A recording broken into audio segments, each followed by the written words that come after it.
So it's been a phenomenal experience over these last few years, being able to be a champion for individuals with different types of disabilities, or really just to provide, to help increase opportunities for just individuals from all walks of life, to become more productive, more independent in the workplace, regardless of where they come from.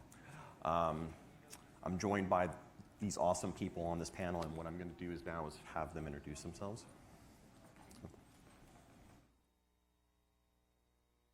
Hi everyone, my name is Maggie Feldman-Piltch. I'm the founder of NatSecGirlSquad.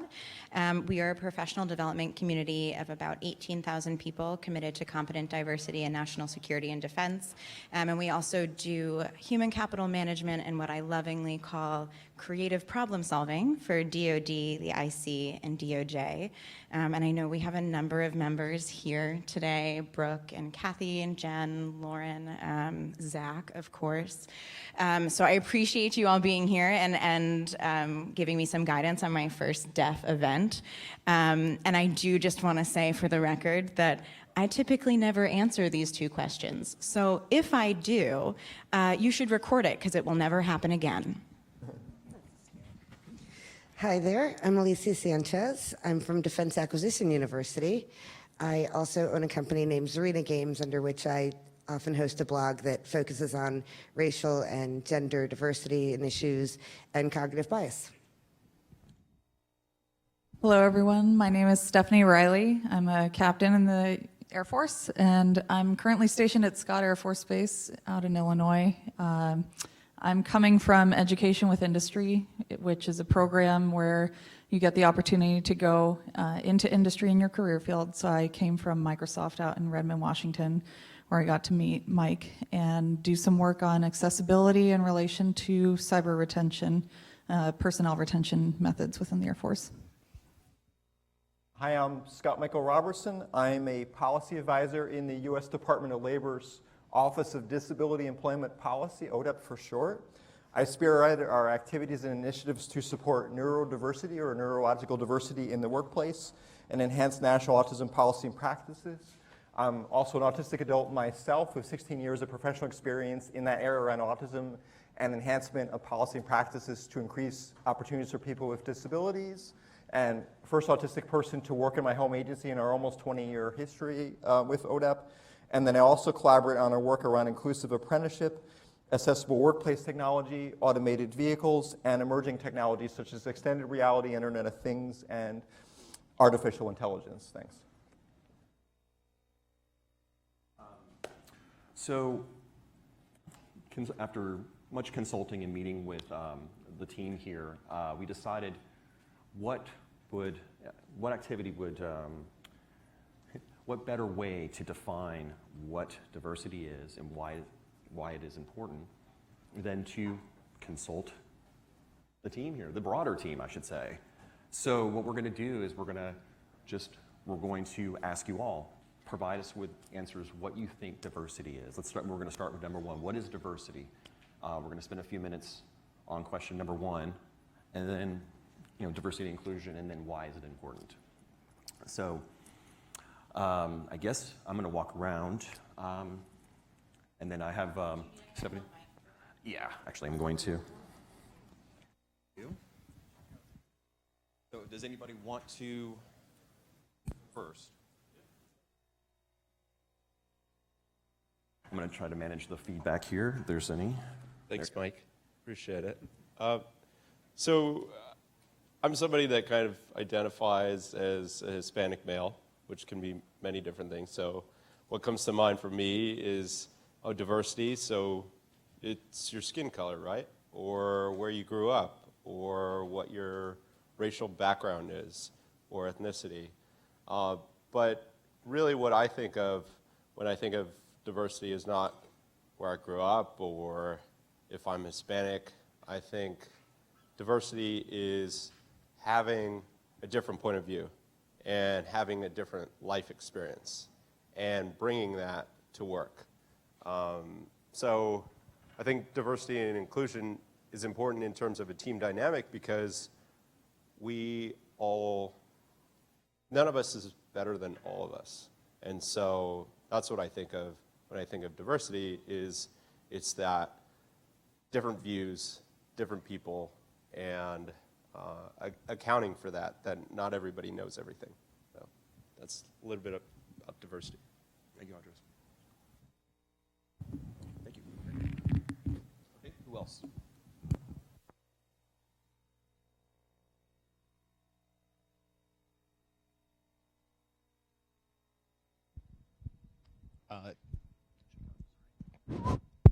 Okay. I saw this on LinkedIn and I thought it really resonated with me, and I think this is where I want to steal this concept from. I'm crediting it to someone else, it's not mine. But diversity is making sure that there's nothing that's stopping you from having a seat at the table. Make sure that everybody can come to the table and have their ideas there. And then the inclusion part means that you have a voice. You have a bit to add. Your content is heard and it's included. And it shapes the decision. That's what I see as those two. Regardless of any race, background, ethnicity, sexual preference, disability, anything like that. You can come, you can contribute, you should be able to go. And that should be there.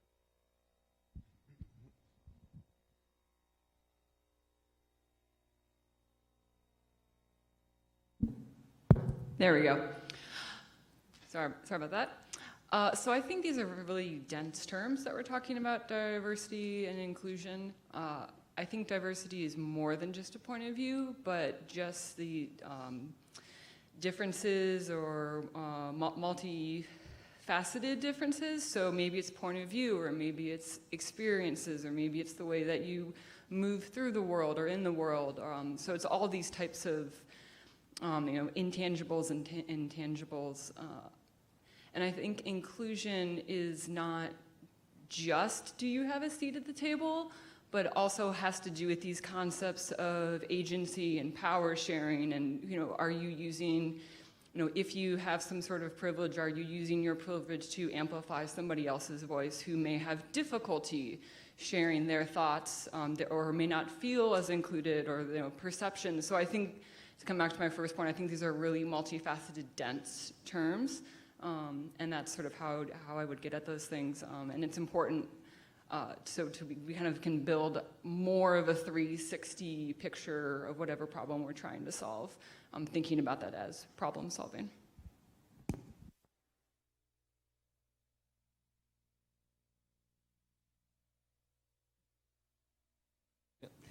Hi. Whoa. Diversity is just a variety of viewpoints. And the reason it's important is because it's a force multiplier. That's it. Oh, yeah. We have time for one more. So, for me, diversity is what makes you unique and different in your context. Inclusion is that psychological safety to be you and unique. And it's important because that's where creativity comes from, different contexts. So oh my gosh. The one thing that I would like to say that it's not tolerance, because I drive in DC every day and I tolerate traffic, but it is not included in what I want to get done. Thank you, everybody. Appreciate that. I know this is kind of an unconventional exercise, but again, instead of me coming up here, or the broader panel coming up here and saying this is what diversity is, this is what inclusion is, it's better to come from all of us, for sure. Now, I want to get into the topic of why is it important. And what we're going to do is we're also going to frame this from a historical context. I would like you all to think about some of the figures of our past. So think about the Tuskegee Airmen, for instance. Think about the Navajo Code Talkers. Think about, let's see, Admiral Grace Hopper, for instance. Great people across the board. And so when you think about what is the opportunity, think about the great things those individuals did, and provide your feedback about what is the opportunity. Anybody want to go first?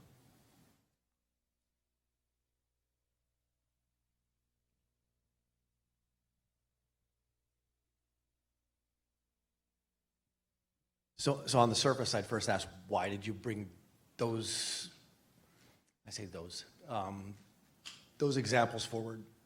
Was it because of their diverse experiences, attributes, capabilities, or was it because their genders or ethnicity?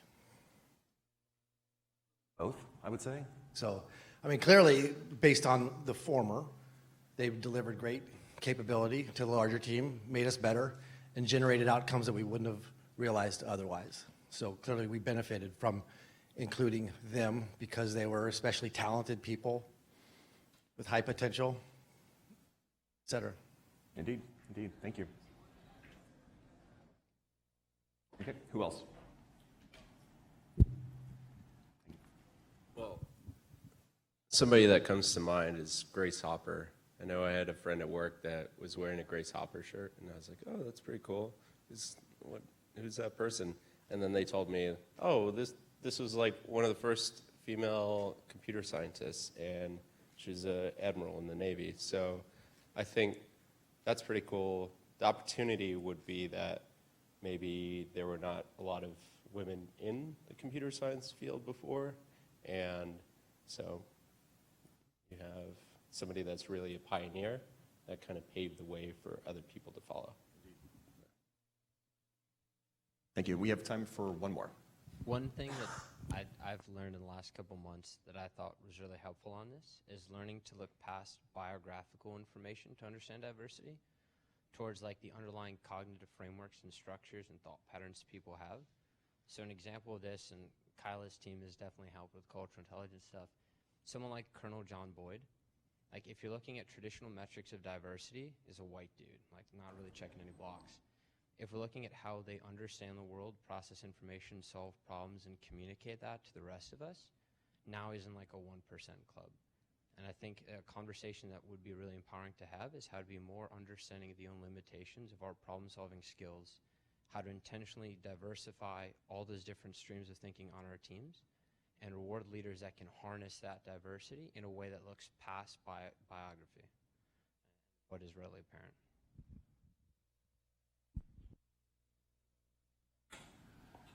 So now what we're going to do is we're going to move into how we can move forward. Now that we have, so we stand on the shoulders of giants. You know, I'll even throw in there Dorothy Vaughan, Mary Jackson, Katherine Johnson of NASA as well. I mean, a lot of individuals who have done some phenomenal work, and we have the opportunity right now to stand on the shoulders of giants. So, and we're at a crossroads right now, and there's so much talent all over the place.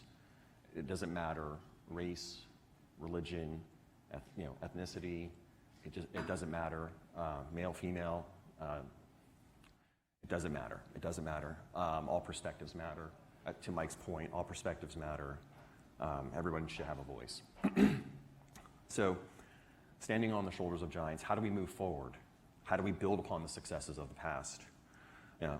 So this is where I'm going to open it up to the panel to talk about these things. What is the opportunity for the future from a people, process, technology, data, investment, and good practice perspective? So we will start with the people perspective. How do we take the great work that's been done in the past and build upon it so that we can take diversity and inclusion, make it an asset to make our nation stronger from a national security standpoint, as well as an economic standpoint? Oh, sorry. So I think for me, it starts from this idea of the definition of diversity, which I promised I wasn't going to do, and it's going to happen anyways. I challenge people to consider how the world is built, right? What happens if the world wasn't built for you and certainly not by you, right? So I had this conversation, I was guest lecturing at a class a few weeks ago, and I said, what's an example of a change that needed to be made from what we considered the default, right? we'll come to this idea of what is a default. And a young woman raised her hand and said, well, the UN had built a refugee camp, and they didn't account for the fact that many of the refugees would be women with young children that they were carrying. And the width of the hallways was wrong, right? There wasn't enough room for women to get down the hallway with their children, whether they were carrying them or they were walking next to them. And so my question to her was like, okay, why did they make the decision they made on the width of the hallways? Well, because they built from the default. So we need to think about, what does the default mean? Who is the world built for? And is it actually the default, right? When we have conversations about women in combat, we say, oh, well, women can't do this, women can't do that. I mean, first of all, no. And second of all, why are the standards what they are? There's a difference between a metric that matters and a metric that we decide is the default because that's our lived experience. For example, we have a NatSecGirlSquad member who's a special agent in the FBI, and one of her challenges is that her government-issued service weapon, she can't hold it. The width of the grip is fundamentally too large than the size of her hand. Is that her fault? Or is it somebody else's fault? And is it anybody's fault to begin with? And does she actually need something special or additional to hold her weapon? Or is it that we've built the world for someone else? And was that the right move? So when I talk about diversity and inclusion, and my Krulak Center friends will have heard me say this a million times, to be soft on diversity and inclusion is to be soft on national security and defense. Full stop. I don't care if you disagree with me. I'm not going to listen to you. You can read Harvard Business Review all you want. I don't need to be here for that. We have gotten ourselves to a place where previous processes are not going to solve the challenges that they created, right? So we need to try something different. And the only way I can sleep at night, knowing all the big, bad, scary things out in the world, is that I need to know that the best people are in the room.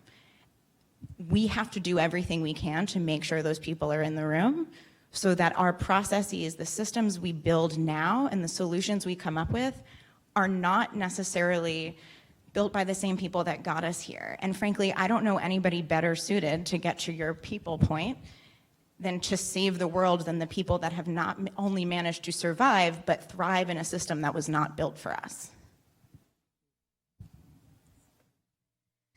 So I agree, obviously. Yes. I agree definitely with what Maggie's saying, and I don't think we need to go through the entire define process, because I think that most of you wouldn't be here if this wasn't a topic that you understood or were interested in. I know there aren't any other sessions, but you could go sit outside, and you might do that. It's delightful. But I think that there are design elements that sometimes we miss, just as you're saying with the halls that aren't wide enough, right? And it's because you didn't have the right people. But why would you include pregnant women in the design of halls? And I know it's crazy, especially knowing. One of the funnest things that I found out recently, and my fiance is going to argue this, but I found out that, you know the thing in the sink where you do the soap and the water? They were designed by white people. So they don't often recognize me, right? And that's so weird, because I always thought it was just like me that was just doing the dance, right? I have hands, it turns out. And if they had included anyone else on their design team of color or size or anything, they would have found this flaw immediately. And to me, that's why we have to continue to do better. And I think that we've done pretty well in a lot of categories. And I know you guys have some differing areas coming up here next to us, but we have to do better. We have to include the ultimate user, even when we don't know who the user is going to be, in every aspect of design, or we're always going to design systems that don't really work for everybody. So I think we've talked about a lot so far in the last couple of days about creating psychological safety, a culture of trust, where we can inspire individuals to be innovative, since that is the key word of the last year or two. And I think we have come a long way in the historical giants that we kind of discussed in the past. There were a lot of what were then considered at the time unconventional methods to address different things, such as, personnel retention. We have been trying to address issues of employing women or people of color in the workforce, and that used to be, so contrary to popular belief, but now that is the norm. And there are ways that we can continue moving that momentum forward with individuals on the spectrum, and I know Scott is going to speak to that a little bit, but encouraging inclusive workforces, people with disabilities, and we've come such a long way with technology today. There are so many factors that we've included in the development of software, such as Teams over at Microsoft, where it helps individuals feel included in the workforce and empower them to be creative and provide their unique perspective to their team. So I think we need to continue basically educating people on these opportunities so that we can create a fully inclusive workforce and come up with ideas that we may not have before by including individuals with unique perspectives and skill sets. Let me just make sure that's on good.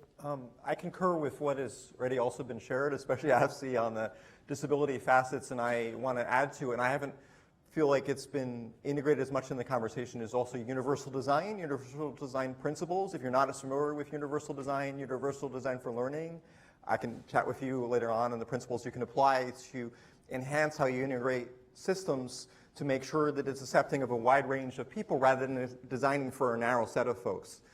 And that includes, when we're thinking about work performance and productivity, what's being mentioned is including a diverse set of competencies, skills, and talents. And thinking on the competencies and the skills and talents and designing for that diverse range rather than making the people fit into things that they're not aligned to. Rather than trying to put the square peg into the round hole, we should be thinking about, how do we design the peg system differently so that it fits a wide range of different types of pegs on there and different things that people bring to the workplace. And it was mentioned, for instance, on the disability end of the facet that folks are only starting to realize that design environment, the physical, the social environment, the ecological system needs to be fitting on that disability lived experience. And autism is one example of that out there on the neurological diversity, and is, while we even have thought about the physical accessibility and sometimes the sensory, folks who are blind and deaf, folks who have mobility disabilities, et cetera,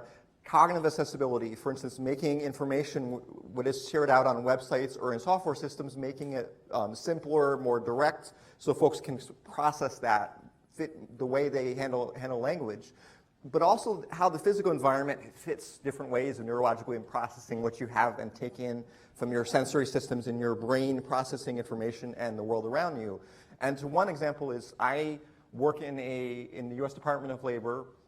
We have fluorescent lighting. We have spaces that are really bad as far as loud, et cetera. They're not great for collaboration, et cetera. They're often the opposite, to be honest.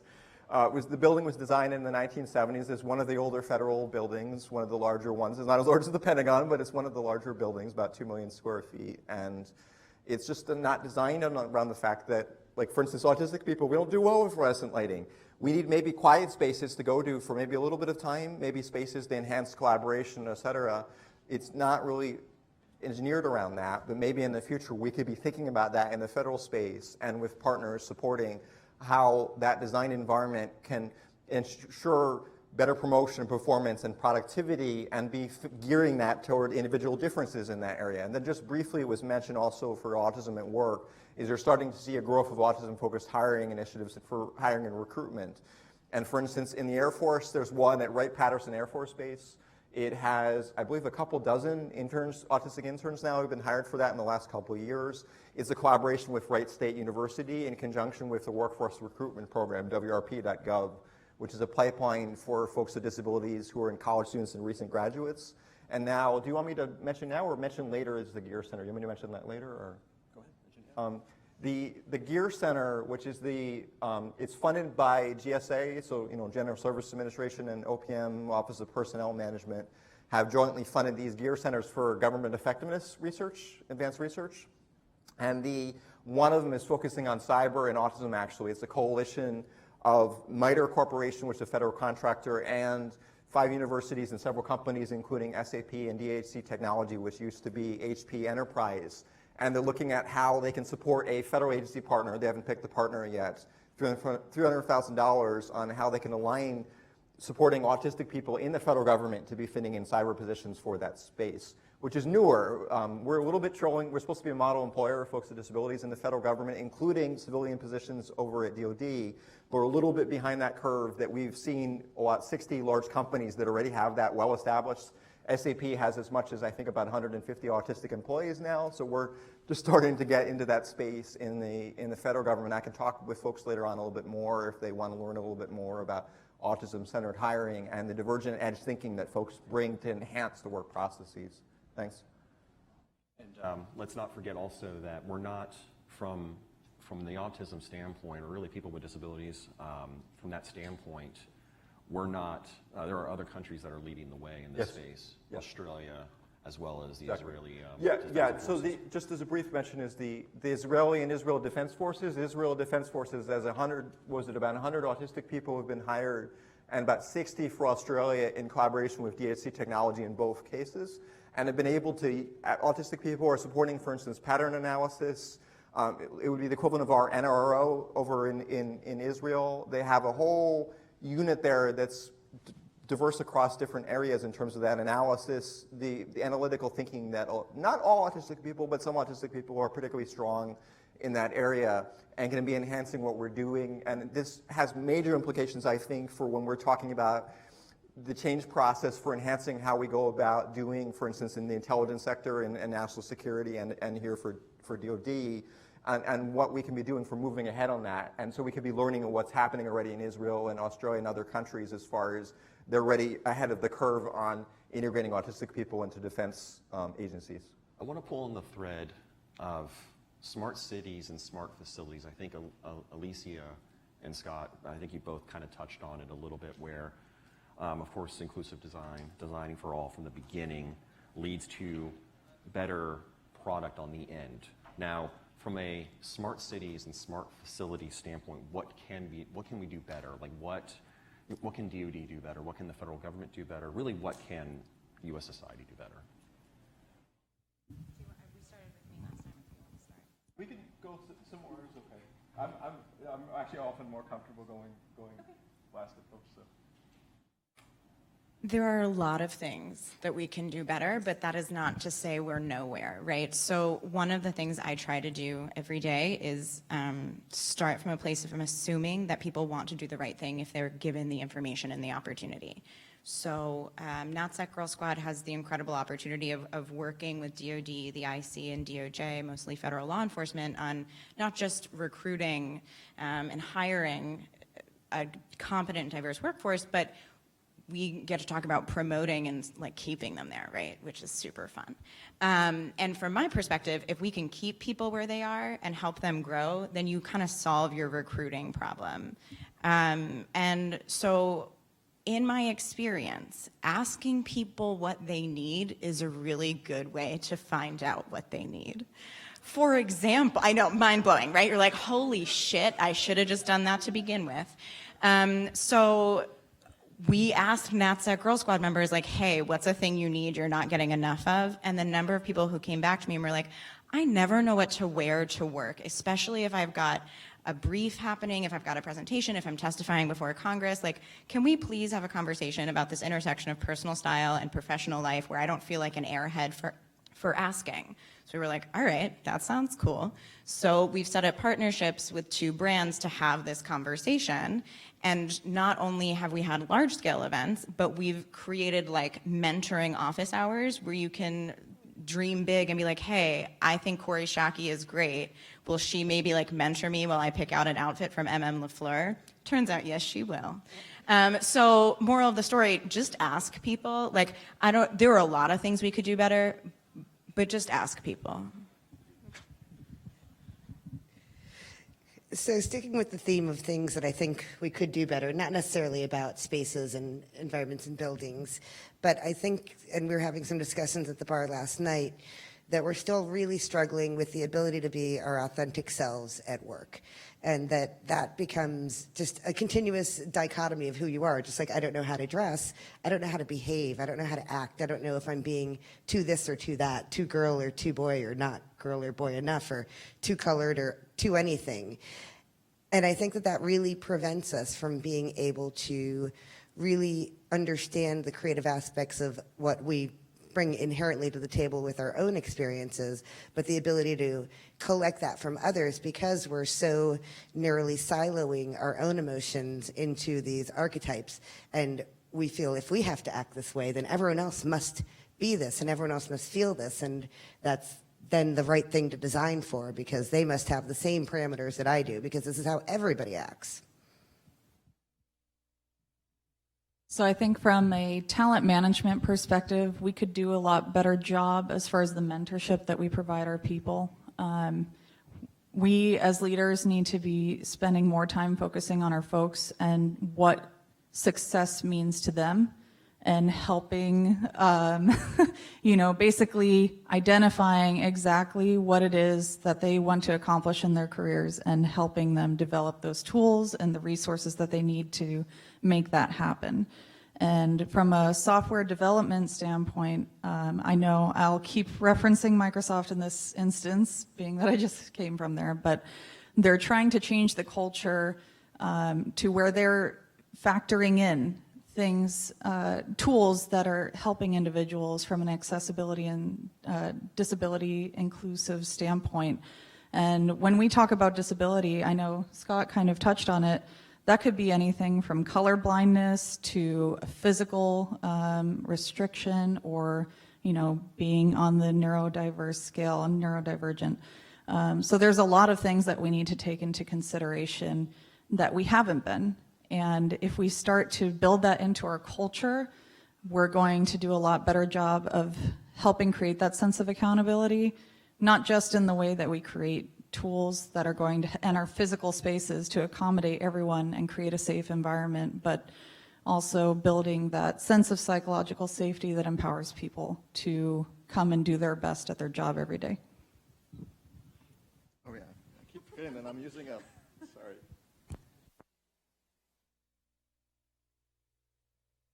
Sorry folks, I keep forgetting that I was using the lavalier rather than the handheld one. I concur with what was shared, and just as a quick reference on disability, by the way, is that folks who have a disability, as it's broadly considered under the Americans with Disabilities Act, so that's the largest minority in the United States. It's somewhere about 20 to 25%, maybe even larger, of Americans. So we're talking like 50, 60, maybe more million people in the United States, and about 1 billion people worldwide. So if you had it as an economic market, people with disabilities would be the largest economic market that's very largely often untapped, is that folks are not necessarily designing things specifically for folks with disabilities and folks' needs in mind. And I love that we also brought up things like mentoring and sort of peer support, and a lot of the things that we have through the autism-focused hiring initiatives, for instance, team mentoring, team buddies, coaching. A lot of the companies like SAP have been able to say, maybe in 5 or 10 years, we may not even need the autism hiring initiatives, because we're so universalizing it throughout the company, because we're finding that coaching, now they provide coaching to everybody. It's a benefit to all your employees. It helps enhance your skills and talents, and helps make you a better employee to be able to advance on your careers. It helps with retention. It helps with connecting back to that corporate culture. I mean, that's a large part on the inclusion aspect, is that a lot of what we have for mentoring, what do we have for the adjusting the lighting, a lot of those aspects that we often attribute singularly to disability work well for everybody. But a lot of folks go around, many of you all probably go around and you don't say anything that bothers you, but you're almost trained from K to 12 and beyond often not to say anything, just to go about your thing, to just follow along and do what you're told, etc. And then it's taken sometimes folks with disabilities who we just have such substantial barriers on being able to fit in. We often just can't just adjust in. We just can't do it because of either neurologically or physically. And so it's caused that change process in both government and elsewhere. And I would also like to bring in, as far as on the D&I aspect, is the affinity groups at agencies and in companies too is very helpful. And we have a So ODEP is really small. We actually often have to do a lot of collaboration just because we're little, so we can amplify the impact we have on national policy and practice.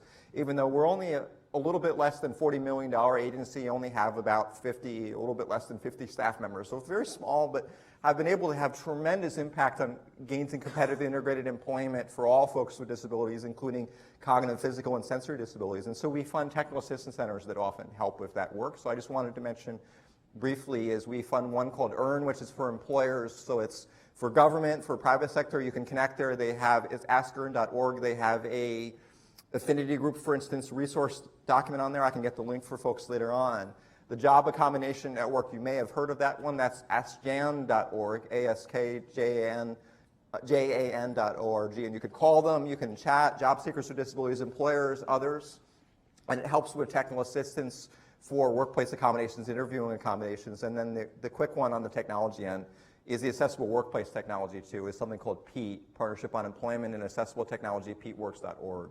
And you can connect there as well. All this is already free out there, government folks, private sector folks, these are all at your disposal resources that can help you on that disability, diversity, inclusion end of things. I'll also mention to that point, there is also through the University of Washington a set of good practices that have been built by multiple private companies, SAP, DXC, Ford, Microsoft, that provide instruction about how to go about hiring individuals with autism, as well as just creating an environment that is the best for them from a productivity standpoint. Yeah, it's called the Autism at Work Playbook, and we can get the URL to y'all later on if you want that document. It's, again, out there free. All these are free resources that we're sharing. So let's go into tech. Now, let's do an art of the possible, imagine if type of round. Let's think about AI and ML and things like that. What, for all areas of diversity and inclusion, what can we do from a technology standpoint better? How can we set up technology so that it is, can enable all of us to work better together?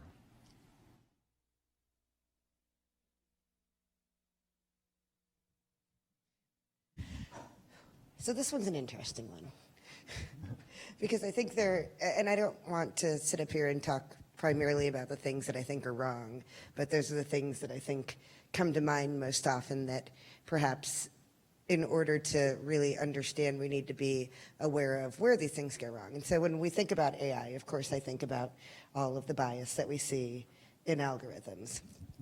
And I was telling you about the Forbes article that I was so offended by. Did you guys see the Forbes article a few weeks ago? Top 100 most innovative leaders in America? There was one woman. And then they didn't have a picture of her. And they put a male silhouette, Clippy, for her. And so the offensive thing was, and so the way they determined how these innovative leaders were going to be. There were only 3 black men, by the way. The rest of it was white or other well-represented groups within innovation. But the way they determined was they had set up an algorithm and applied a procedure and applied it to a field where women were highly unlikely to be top CEOs of the companies with the criteria. So, no woman wants to be the token, we're going to include women. It wasn't a matter of its offense because it was the actual situation. We weren't offended by that at all. What was offensive was that Forbes didn't even recognize. They didn't even say anything. They just threw it out there like, yeah, top 100 innovative women, without any concept of, wow, that's actually really offensive. They did backtrack, and then they came out with the quote, women never really had a chance at this one. It was so offensive. But so that was humans failing to use common sense to apply an algorithm to a problem, or not even a problem. It wasn't even a problem. Can you imagine what AI would do without any common sense?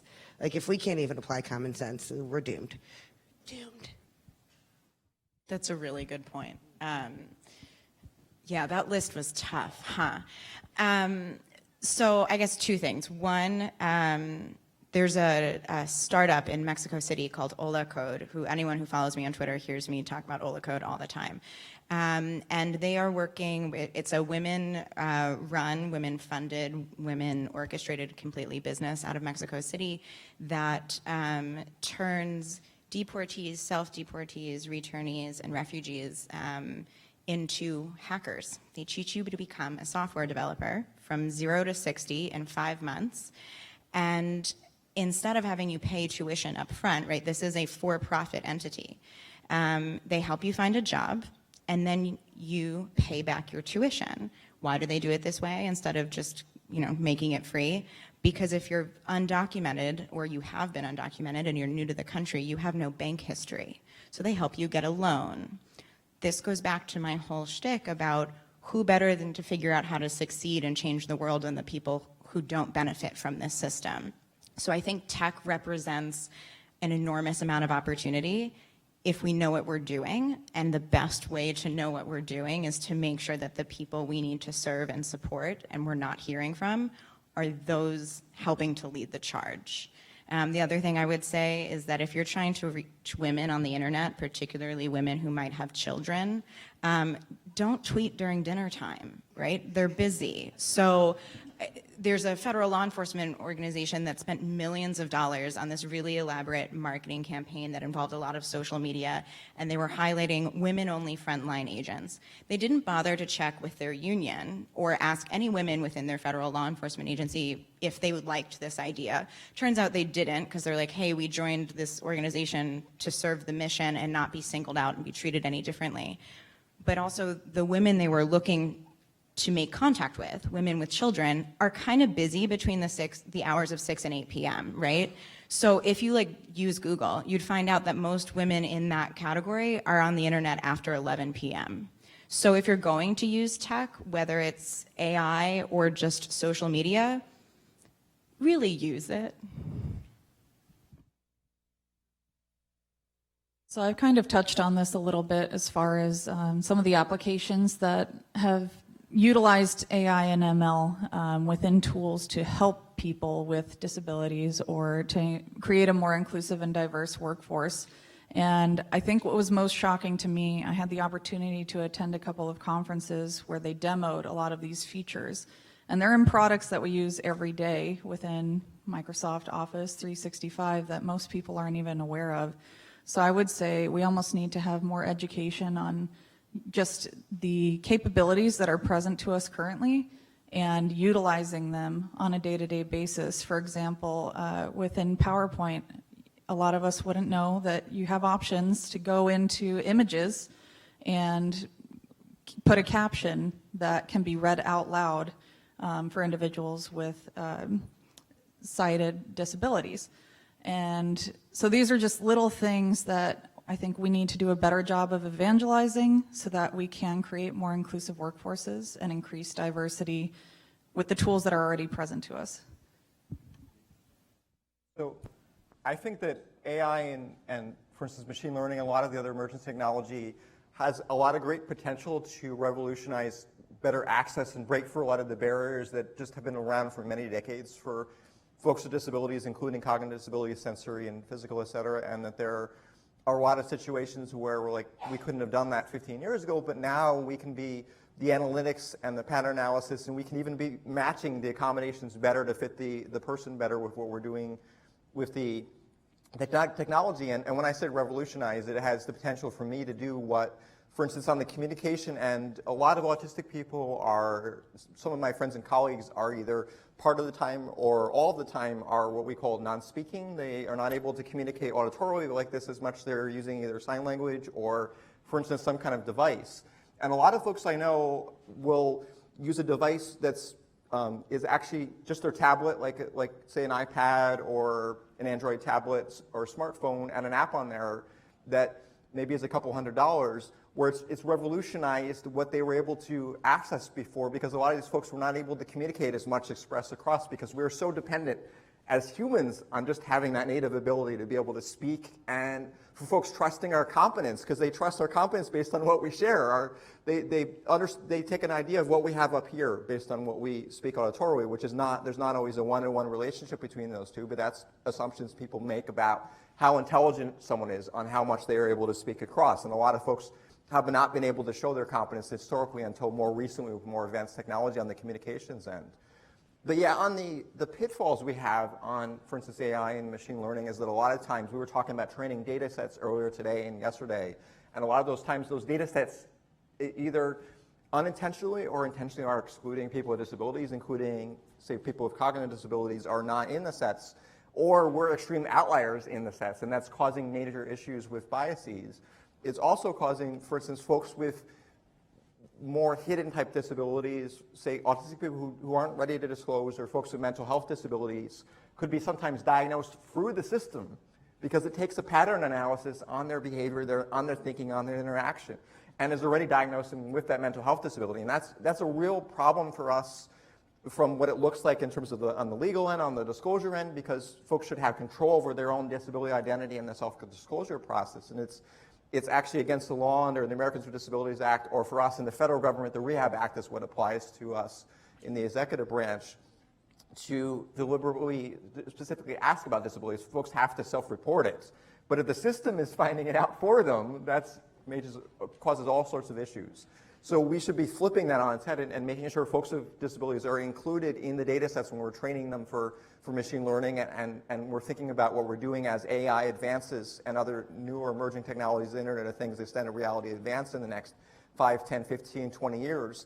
And then be also thinking about what good it can be doing, as I say, AI for good, rather than fixing those issues with not inclusion of folks, but then also how can it be existing barriers? What are the things that we weren't able to do 20 years ago now? What are things in the physical, the sensory, the social environment that now we can make adjustments? We can fine-tune the lighting to fit the individual. We can, as soon as someone describes it, we can customize things to adapt to them and be able to tap their strengths, skills, and talents to be enhancing the productivity in what we're doing in the government and the private sector. So I'd like to say I'm very optimistic for the future as long as we think really deliberately on disability and these other facets of diversity that have been often excluded in terms of innovative leaders. And we've had the same thing on the disability end too, is that the leaders with disabilities are often not making the list, just like women are and folks with diverse ethnicity, race. And I would also add socioeconomic status to this too, is that often, I hate to say it, but sometimes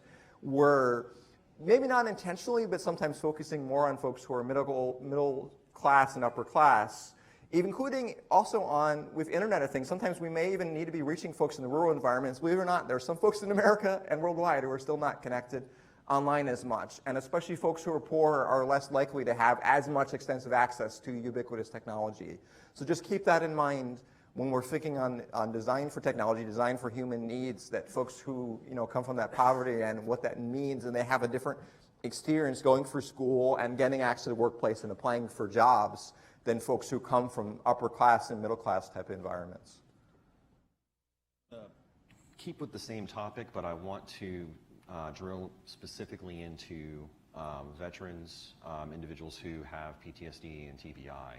How can AI, ML help with, and analytics help with PTSD, TBI, and addressing some of the challenges associated with like service-connected disabilities. Exactly. I will be the first to admit I don't actually have a lot of information on PTSD. It's not an area that I've actually focused on, so I'm going to pass on this one. Yeah, I'm not an expert, and so I'm not going to say anything. Okay, no problem. You take it, yeah. Okay, so I personally have not experienced PTSD, but I know that some of the work that we're doing from a diversity and inclusive standpoint, there are entire teams that have been developed at Microsoft to kind of work on development of, not necessarily from an AI and ML perspective, but we're using innovation in organizations like The Garage, where we have a group of like-minded people who are coming up with ideas to help individuals who have PTSD, who have physical disabilities that they've acquired through their service.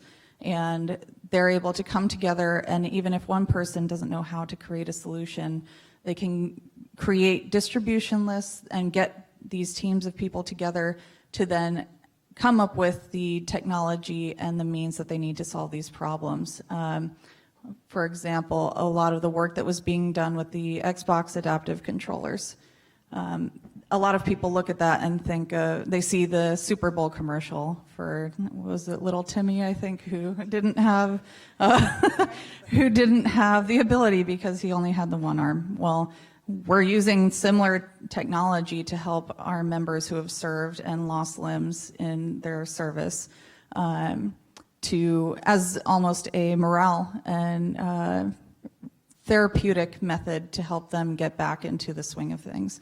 So I think there's a lot of things that we can be doing, and that might not necessarily be what you're looking for from an AI ML perspective, but there's a lot that we can do from a diversity and inclusion standpoint to help our members as well. Indeed, yes, indeed. So, on the PTSD end, I've not served, and I appreciate all the service of. I'm sure we have many folks here who've served in the armed forces. I've not served myself, but I know one of my brother-in-law served in the Army, and I can say that I can empathize. I mean, it's a different experience, but I was abused and victimized throughout childhood. I don't know, for folks who are familiar with the ACEs study on adverse childhood experiences, I was extensively bullied and kind of abused by teachers and others through the bullying victimization all the way through, and I'm an autistic person where a lot of us did not grow up with the diagnosis as kids. It was only as adult life because the science was not well there for autism in the 80s and 90s. We're only catching up in the last 5 or 10 years. So a lot of folks only were able to, unfortunately, find out about our autism and neurological disabilities as adults. And I still have a long-lasting trauma from the impact that left on me and child life. So it gives me strong perspective taking when we're thinking about our veterans and wounded warriors coming back. And with other service-connected disabilities, that we need to be thinking about how we can be innovating service and supports for being able to access gainful employment opportunities, to be able to have things that folks want to have for participation in community life, and to be connected to all the enjoyment that other folks have in life. And technology has great potential there, but we need to be listening to actual voices of folks who have PTSD and folks who have other disabilities, whether physical, if they've lost a limb, et cetera, from their combat duty, and to be not taking any assumptions when we're designing systems, but taking it right from what is life for you like now? How can we adjust that around for you?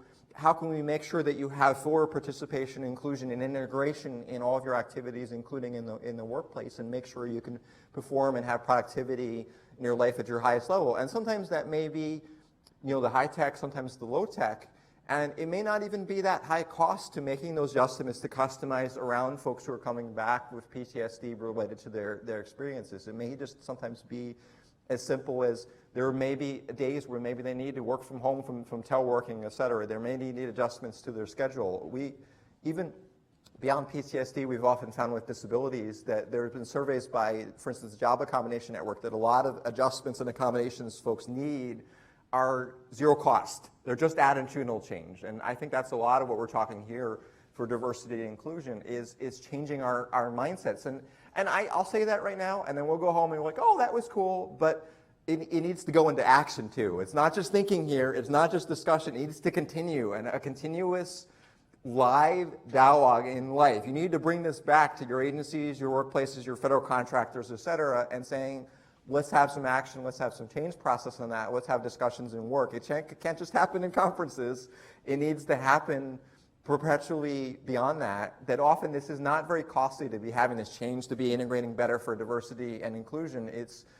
It's often the mindset change and making it happen and just being able to push it forward. And even if folks are a little bit resistant, to get enough of folks on board to say, we're going to make that happen because we know it's going to make for a better workplace. It's going to bring in more diverse perspectives, including, for instance, as I say on our end, on the disability end, and you'll just have a better experience that envelops, all the different perspectives, and be able to have that edge thinking coming from different, walks of life, when folks are more fully included in the workplace and community living. Scott, do you want to speak to WP or Gov? And, WRP? Yeah, WRP, okay. and the funding line that exists for. Yeah. I think I mentioned briefly workforce recruitment program, and I'll just share it a little bit more details. Is a recruitment and referral program that is jointly run. It was initially started by DoD, I believe in the 80s, so it's been going on for a few decades now. Department of Labor joined on as a full partner on that. So our Office of Disability Employment Policy, collaborates with, I think it's like the Office of Advanced, Diversity Inclusion. I mean, I don't remember the exact name. They run the program, not me, but in DoD. But they're full partners on that. And it's for college students with disabilities and recent graduates who are, we call it Schedule A eligible. So Schedule A is the affirmative action hiring authority in the federal government for the civilian agencies in DoD and then the other rest of the federal government to help folks with the executive orders or older language. So bear with me, this is older terminology. It's not necessarily what you see in the mainstream on disability, but it's quote unquote severe physical disability, intellectual disability, and psychiatric disability. It's the severe aspect that a lot of folks in our disability community want to talk more on support systems rather than gradation on the disability, but that's how it's sort of written into the actual regulatory kind of processes in the executive order. But the short of it is if you have certain kind of more targeted disabilities in that area, and for instance, autism qualifies, a lot of mental health disabilities are some of the examples of qualifying, cerebral palsy, et cetera, to help folks being able to get into the government. And so WRP has the collaboration and partnership partly from DoD because it is the largest employer, right, in the federal government and has massive numbers of federal contractors who are collaborating on many different initiatives. And so hiring folks with disabilities is really valuable and beneficial because not only do you get great skills and talents for WRP and just Schedule A kind of in general, but it often can make the hiring process a lot easier. It doesn't always go this fast, but I came in as Schedule A, not WRP, but as Schedule A eligible in 2015, and I interviewed in July and then started about a month and a half later in August. Not always quite that fast, but I interviewed directly with my manager because they allow you, if you're a qualified person with disabilities, you can actually interview and not necessarily go through the same USA Jobs HR system. And that's good because it's beneficial to being able to get that talent and access it easier and faster. And a lot of DoD agencies and the rest of the government have been able to access more talent and skills and also meet, because we're supposed to be meeting kind of hiring levels.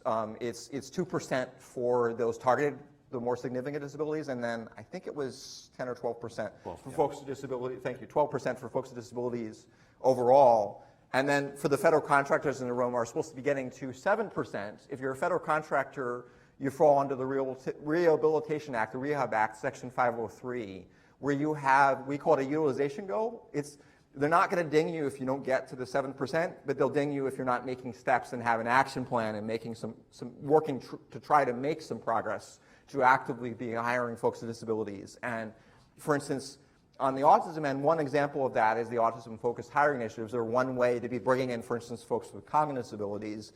They're really strongly appreciated in terms of the talent and skills you can bring in. And I know my individual I collaborate with, we often collaborate with our DOL sister agencies, the individual who runs the federal contractor agency in DOL, Office of Federal Contract Compliance Programs, OFCCP, he's got 2 autistic children. And so he's a big supporter of those autism. I don't want to speak for him, but Craig Lean, he has been emphasizing often how having those autism-focused hiring programs is something that we should be rewarded in contractors and other organizations for having. And now I can share after the session that there's an awards program that we actually have where individuals, the award they will get is they won't have to go for compliance reviews for a few years if they win the award because they're already doing so well, and they'll be celebrated over at DOL. Plus there's funding available, right, for that, for hiring individuals through the program?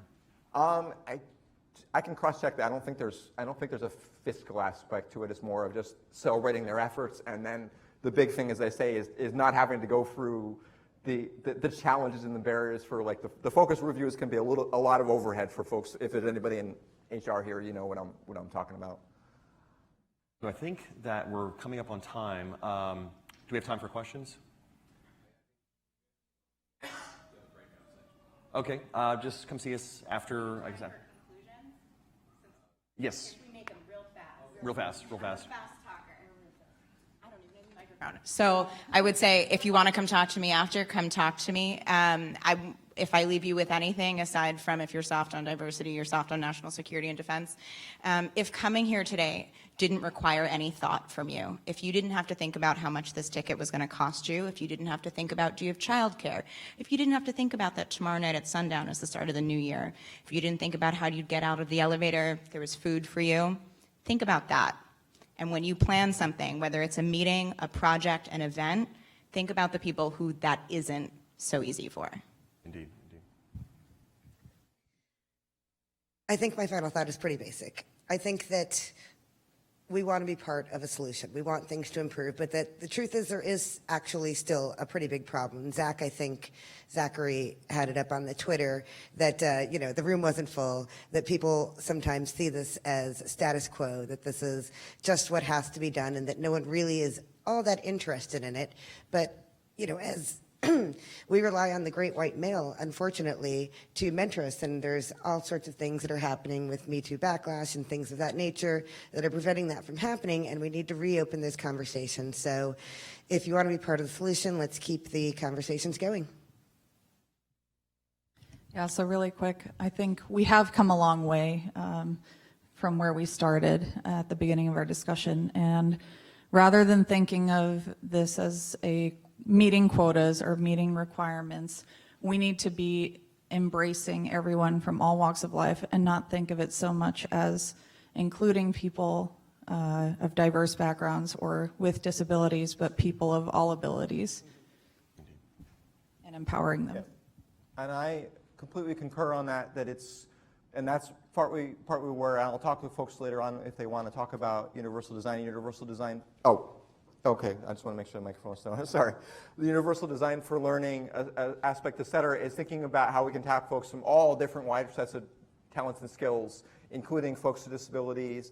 And we have come a long way, but we still have a long way to go as far as the path forward, that journey forward for making sure that all folks can have full equal access to the full opportunities they can have here in the federal government and in the private sector. So feel free to approach me afterwards, especially on the disability end, and for instance, autism and neurodiversity. I'd be happy to chat with any folks or cross-connect over email, and I've got my business cards here, thanks. And thank you for coming to this session. So I've got two things I want to, before we part, I have two things that I want to add. So as an example of diversity and inclusion, how awesome it could be when it's working very well as a well-oiled machine. I'm wearing a shirt for a project that I just recently participated in around epilepsy. We had 7 different countries involved in this project within Microsoft. Microsoft has a hackathon every year. 7,000 projects were created during this initiative, and because, in addition to it being a great project for a great cause, it was the diversity of the effort, getting the different perspectives injected into the effort, the requirements, the development, the different perspectives that put us over the top, and we won within Microsoft. It'll probably be on market sometime in the next year or so. So it was a fantastic effort, and it's a testament to how well diversity and inclusion can really be a game changer for really any type of work that you are engaging in. Second thing that I have it's really kind of a request. So should you feel compelled to applause for today's session, I would like to request that you applause in this way. I particularly appreciate that, folks. I didn't want to intrude on you all because this is not a disability conference, but I was just at an autism gathering yesterday, and I did, even at autism conferences, believe it or not, I do encourage folks to do this because not everyone's educated on it. I've always caught in between because I don't want people's natural habit is to clap, but it's so loud that it can be hard for me from a sensory standpoint, but I don't want to make people feel bad, so sometimes I don't say anything. You're not making anybody feel bad.